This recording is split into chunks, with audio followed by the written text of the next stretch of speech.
রিতার খুঁটিনাটিতে সকলকে অনেক অনেক স্বাগত। আশা করি তোমরা ভালো আছো, সুস্থ আছো। আমিও তোমাদের ভালোবাসায় খুবই ভালো আছি। তো ব্লগটা আমি সকাল থেকে শুরু করিনি, আজকে একটু বেলা করেই শুরু করলাম। কারণ দুদিন ধরে আমি ভাবছি তোমাদেরকে একটা কথা শেয়ার করব, কিন্তু সময়ের অভাবে করতে পারছি না। কিছু কিছু কাজ এমন হয় যেগুলো একটু কাউকে শেয়ার করলে ভালোই লাগে।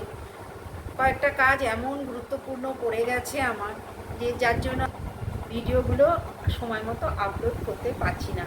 কারণ আমাদের পরিবারের একজন বেশ অসুস্থ হয়ে পড়েছেন, তাকে একটু দেখাশোনা করতে, হসপিটালে নিয়ে যাওয়া আসা এসব করতে গিয়ে আমি ভিডিওগুলো আপলোড করতে পারছি না। সেটাই ভাবলাম তোমাদের কাছে একটু শেয়ার করি, তাহলে তোমরা বুঝতে পারবে যে আমি কেন ঠিকমতো ভিডিওগুলো দিতে পারছি না।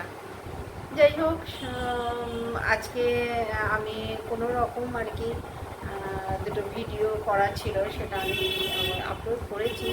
তো আজকে থেকে আবার ভিডিও করা স্টার্ট করব। এ কদিনে আমি একদম ভিডিও করতে পারিনি, যা ছিল স্টকে সেগুলোই আমি আপলোড করেছি।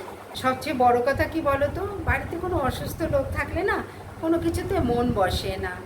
তো যাই হোক, উনি ভালো আছেন এখন, আর আশা করি 15 আগস্টের আগেই ভালো হয়ে যাবেন। আমরা না ভীষণ ঘুরতে ভালোবাসি, জানো তো। তো মাঝে মধ্যেই আমরা ঘুরতে বেরিয়ে যাই, দেখবে মাঝে মাঝে আমাদের ঘোরার ভিডিও আমি খুব দিই।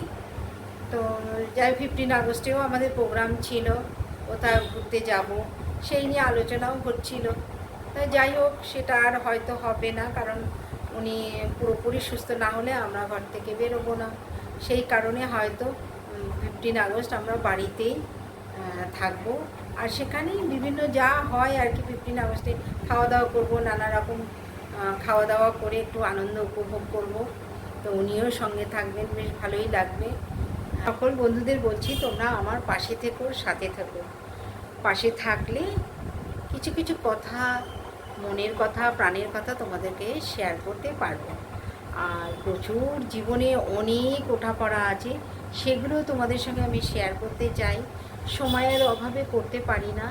যাই হোক, তোমরা যদি আমার পাশে থাকো, আমার জীবনের অনেক কথাই তোমরা জানতে পারবো, আমিও জানাতে চাই তোমাদেরকে।